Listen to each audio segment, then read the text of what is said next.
اعوذ باللہ من الشیطان الرجیم بسم اللہ الرحمن الرحیم السلام علیکم ورحمۃ اللہ تعالی وبرکاتہ۔ امید ہے کہ آپ سب ٹھیک ہوں گے۔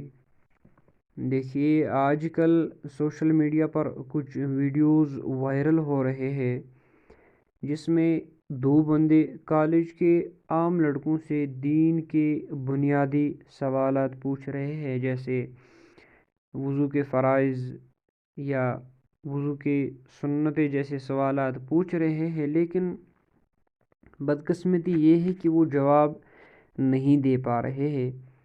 یہ ہمارے سماج کی بدقسمتی ہے کہ اتنا دنیاوی علم ہونے کے باوجود دین کے بنیادی مسائل کا علم نہیں، حالانکہ حضور علیہ السلام کا حدیث ہے کہ دین کا علم ہر مسلمان مرد و عورت پر حاصل کرنا فرض ہے۔ لیکن ہمارے لیے ایک شرم کی بات ہے کہ ہمیں وضو کے فرائض تک معلوم نہیں، کیونکہ میں بھی ایک طالب علم ہوں اور آج کل زیادہ تر فیس بک، یوٹیوب وغیرہ جیسے یہ ایپس استعمال ہوتے ہیں، تو میں نے سوچا کہ کیوں نہ اس کا اچھا استعمال کیا جائے، جس سے میں بھی اور آپ سب بھی کچھ سیکھ سکیں۔ تو میری کوشش رہے گی کہ ایک درسی نظام قائم رہے آپ کی مدد سے۔ تو شروع کرتے ہیں۔ سب سے پہلے جو آپ یہ کتاب دیکھ رہے ہیں، تو سب سے پہلے اس کا تعارف ہوگا۔ اس کتاب کا نام ما لا بد منہ ہے، جس کے مصنف حضرت مولانا قاضی ثناء اللہ پانی پتی رحمۃ اللہ تعالیٰ علیہ، اور اس کا آپ ترجمہ دیکھ رہے ہیں۔ اس کا ترجمہ مولانا مفتی اشتیاق احمد صاحب قاسمی زیدہ مجدہ صاحب، جو کہ استاد دارالعلوم دیوبند ہے۔ اس کتاب کا اصل متن فارسی میں ہے، ما لا بد منہ فارسی، اور یہ ما لا بد منہ اردو ہے، جس کا ترجمہ نگار میں نے آپ سے کہا ہے۔ اور یہ کتاب فقہ حنفی کی ہے، اور فقہ میں شروعات سب سے پہلے ہوتی ہے۔ آپ دیکھ رہے ہیں کہ کتاب الطہارہ، تو سب سے پہلے فقہ کی کتاب، فقہ کی کوئی بھی کتاب آپ اٹھا لیں تو سب سے پہلے آپ کو کتاب الطہارہ ہی ملے گا۔ کتاب الطہارہ کا معنی یعنی پاکیزگی کا بیان۔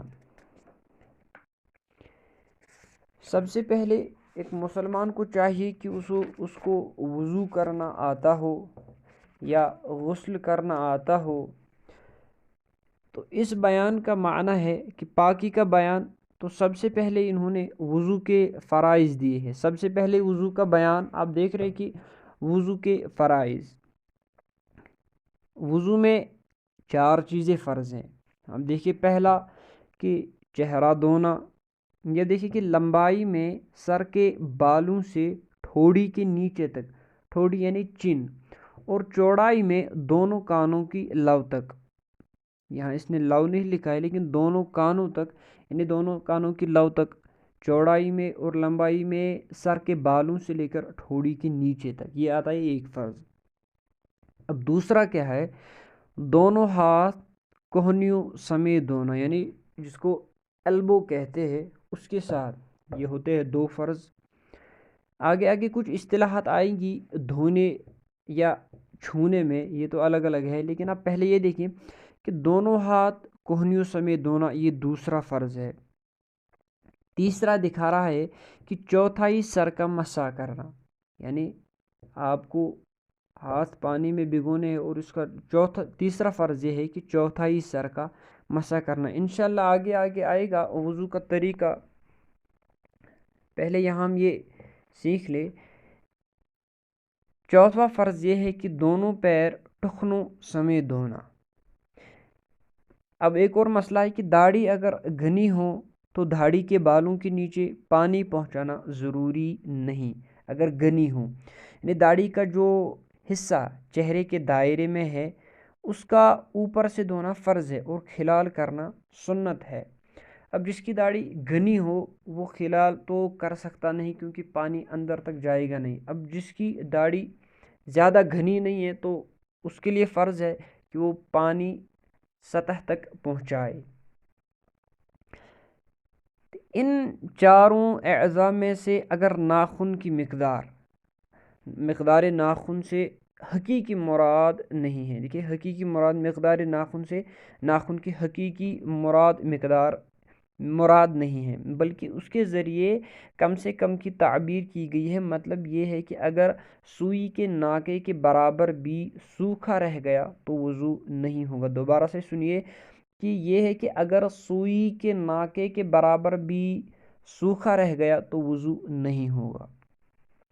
اس میں کچھ مزید مسئلے دیے ہیں اس نے کہ امام شافعی، امام احمد اور امام مالک رحمہ اللہ کے نزدیک وضو میں نیت ترتیب بھی فرض ہے، اور امام مالک رحمۃ اللہ علیہ کے نزدیک پائے بے پا دھونا، پائے بے پا سے مراد یعنی لگاتار وضو، یعنی ایک وضو دھونے کے بعد اس کے سوکھنے سے پہلے دوسرا وضو دھونا، یہ بھی فرض ہے۔ لیکن چونکہ امام اعظم رحمۃ اللہ علیہ کا فقہ ہے تو انہوں نے صرف 4 فرائض دیے ہیں۔ قرآن میں بھی ارشاد آیا ہے کہ یا ایھا الذین آمنوا اذا قمتم الى الصلاة فاغسلوا وجوہکم وایدیکم الى المرافق وامسحوا برؤوسکم وارجلکم الى الکعبین۔ اگر آپ آیت کا لفظی معنی دیکھیں تو آپ کیا کہتے ہیں اس کو کہ اب تھوڑا سا کنفیوز ہو جائیں گے اگر آپ لفظی معنی دیکھیں گے۔ خیر لفظی معنی وہ انشاءاللہ آگے میں سمجھا دوں گا، لیکن آپ اس پر دھیان رکھیے۔ یہ امام شافعی اور امام احمد اور امام مالک رحمۃ اللہ علیہ کے نزدیک وضو میں نیت اور ترتیب بھی فرض ہے۔ ترتیب انہوں نے اس لیے کہا کہ فرض ہے کیونکہ قرآن میں ترتیب وار آیا ہے کہ ترتیب میں دکھائے کہ پہلے آپ یہ دھوئیں اس کے بعد یہ، اسی لیے انہوں نے کہا ہے کہ ترتیب بھی فرض ہے۔ اور آگے کیا لکھتے ہیں کہ امام مالک رحمۃ اللہ علیہ کے نزدیک پائے بے پا دھونا بھی فرض ہے۔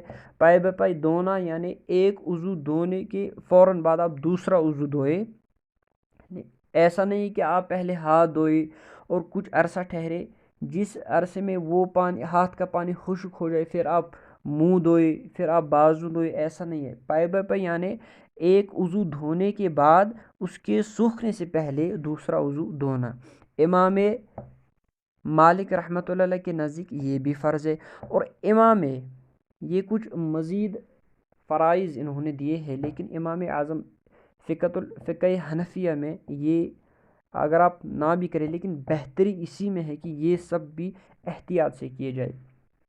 اس کے بعد کیا لکھتے ہیں کہ امام احمد رحمۃ اللہ علیہ کے نزدیک بسم اللہ پڑھنا، کلی کرنا اور ناک میں پانی ڈالنا بھی فرض ہے۔ اصل میں وضو یہاں پر یہ ایک بات مزید عرض کرتا چلوں کہ یہاں پر لکھا ہے کہ ناک میں پانی ڈالنا بھی فرض ہے، لیکن امام اعظم رحمۃ اللہ علیہ کے نزدیک ناک میں پانی چڑھانا سنت ہے۔